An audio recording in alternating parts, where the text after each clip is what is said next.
Hey there growers, it's a beautiful December morning here in South Florida. It's 57 degrees and I thought it was a perfect day to show you around the garden. Some of you have asked in the comments how I fill my raised beds, and there's not a definitive answer to that. Since every area started, I did something a little bit different. So I thought it was the best opportunity to show you around, and as we go I can tell you how I filled, how I prepared every area. Here's a little overview of the garden. Everything is looking pretty green and lush. So let's start with this raised bed.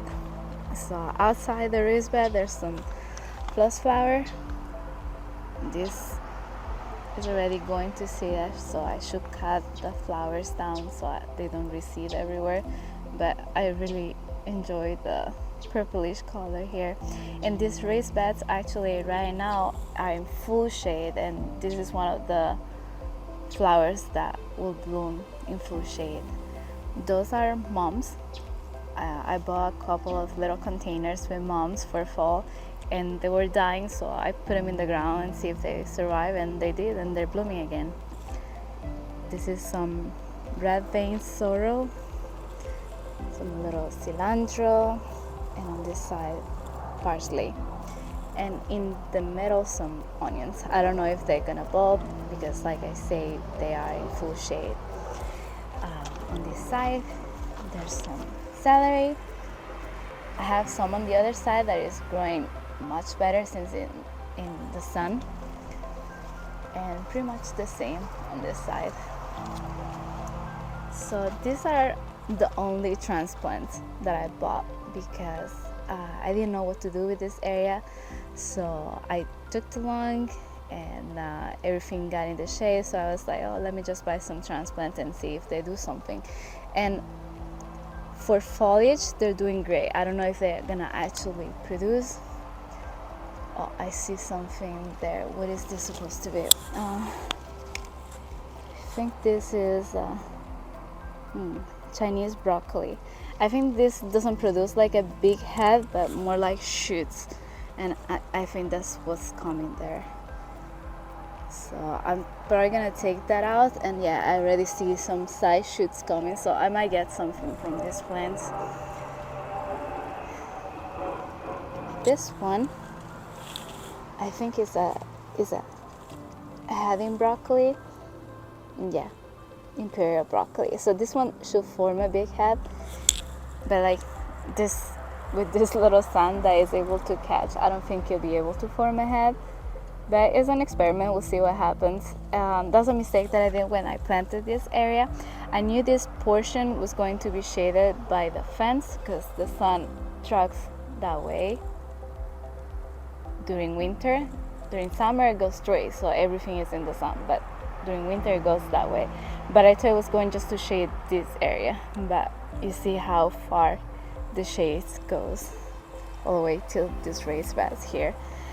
But as you can see, actually the plants that are in the shade, these are all plants that do well in shade because I knew they will be in shade, but this I didn't know. But the ones that are in shade, these are cauliflowers, there's broccoli over there, they're actually bigger, and I think the reason for that is they're trying to grow big leaves to try to catch the sun, and they're actually doing that.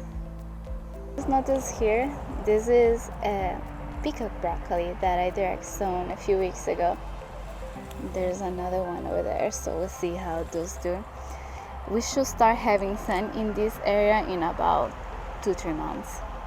So over here, like I say, I have celery. This one is doing much better because this bed in a couple hours do get like 2-3 hours of sun. Calendula, in the middle is some chamomile, have some zinnias on the outskirts, and this is the only calendula that has bloomed so far, and I don't have any in bloom right now, but as you can see, those are the seeds forming. They're ready once they get like brown in color and they look pretty dry. So that's what I have here. Moving this way, I have some raspberry plants and a few strawberries in the front. These are some starts. I think it's mibuna and parsley. So on these two, beds right here, those are my determinate San Marzano. They're bush style San Marzano tomatoes. And I already picked lots of them. Let me see if I can find some green ones. There is one in there. Ah, there's a red one back there. I need to pick it. Ah, there too. These beds have done really well. This one, not so much. I'm not sure why this side didn't do as well. I saw this morning. This has happened to some tomatoes, that something came and really ate that. Anyone has any idea what can have done this? Oh, never mind. I think I found the culprit. There's one here and a little friend over there. Oh, sorry guys, but I like tomatoes too. Let me take you over to this side. These two are butterfly pea vines. Down here is mostly cabbages. We have some red and some greens, but I have a few things interplanted, like this fennel, some dill. This is gaillardia, a flower. Some cilantro or fennel, and on the outside some zinnias again. On this side again some zinnias on the outside. This is a broadleaf mustard, Florida broadleaf. This one is a bok choy. Napa cabbage is forming the head. Another one right here. So pretty. A little head. This one is a Miss Hung cabbage. Another bok choy. Another Florida broadleaf. Over here, this is perpetual spinach and Swiss chard. Some sweet peppers. More chard. And in the back, that's a Sisu spinach. It's a tropical spinach. Tastes really good. I really love the colors in this area. So I already picked some of the plants that were on this edge with some more bok choy and tatsoi. And I'm gonna finish picking this area, and then I'm gonna do a row of carrots right here. So this last 6 beds that you just saw, I all started the same way, just regular garden soil from Home Depot or Lowe's, and I amended with worm castings and organic fertilizer. This also, during the summer, I did the cover crop of sun hemp, so I'm sure that helped to the fertility of the soil. So here's a little overview of this area. I really think it looks beautiful. Let's go back. Over here I have some container tomatoes, and this one is a Ace 55. When I planted this, I thought it was more of a large cherry, but it's almost a full-size tomato. I have a few ones. This is only one plant, but has lots of different branches. This is a determinate type of tomato.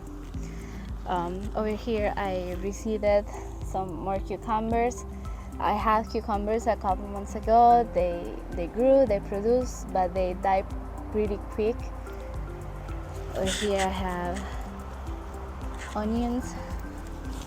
They're still very small, and I went through the other day actually and I cut the tops because I read that if they grow too tall before forming the bulb and top over, they don't bulb much after that. More tomatoes. Ooh. Once they're ready, they just fall to the ground. Alright, I'll leave you here. I'll come back for you. These are purple prince zinnias. I love how bright is the color. Here in the shade, I have some garlic chives, lobelia. This is a pineapple sage is hanging on. All this is like dry, but it's putting some new foliage, so that's reassuring. Sweet potato vine. These are colors, different colors. A nasturtium. It grows really nice large leaves in the shade. Some more onions. As you can see, the tops that I cut.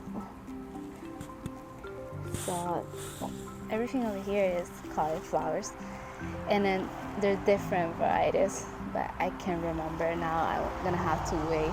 I would suppose that this is a purple variety just because the stem is purple.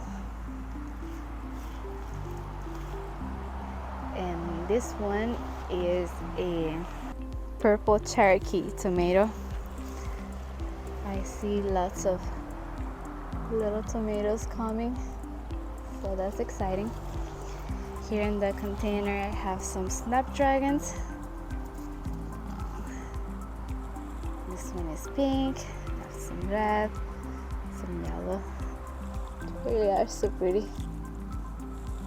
Little gnome garden, thyme, and rosemary. Here's mostly broccoli.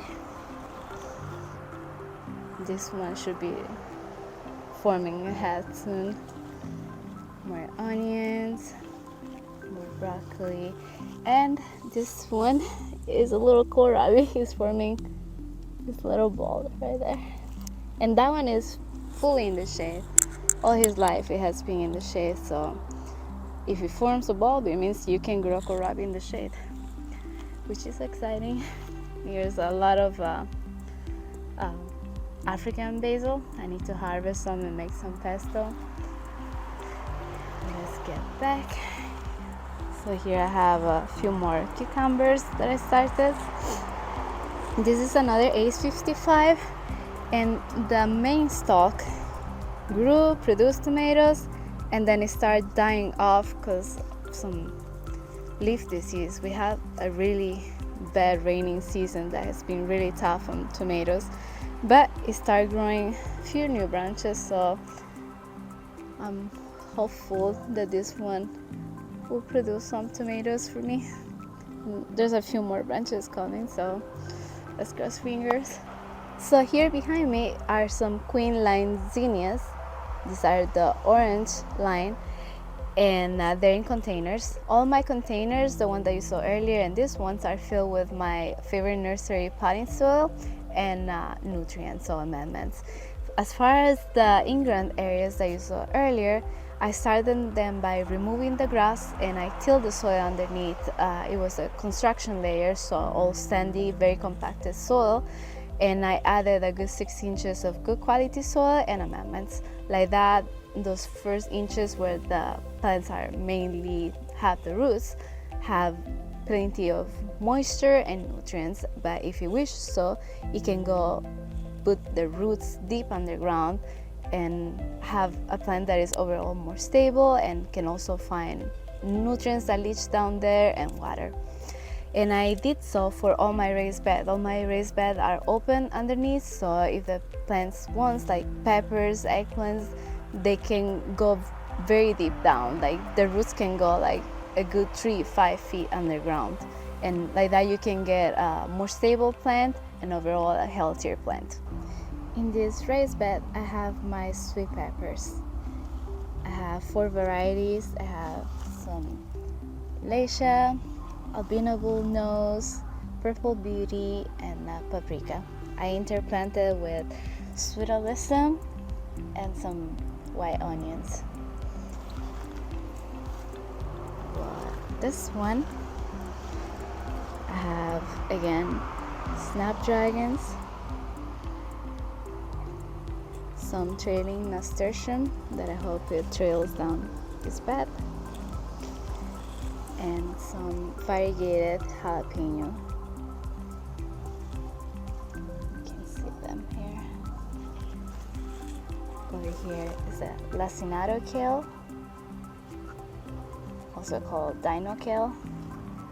In the front, some petunias, and in the back, some carrots. Same thing going on this side over here. And down here there's some dahlias. I don't think I have anyone blooming now, and they're also starting to look very like sickly. Some probably the high humidity that we've been having these days got to them. Over here instead is my tomato jungle. Let me see if we can find any. These in the front are the terminate. Right. Let me see if I can grab this one. There you go. This one is a Tasmanian chocolate. Look how pretty it is. I think I saw a bunch of them coming. There's some there. I have to go hunting for them. Like they're all the way here, coming out the beds.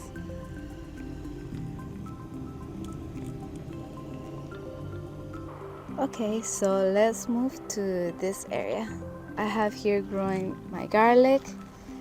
The variety of this is Incilium Red, and I vernalize it in my fridge in a paper bag for 14 weeks. And right behind you can see my little pea coming. These are sugar daddy.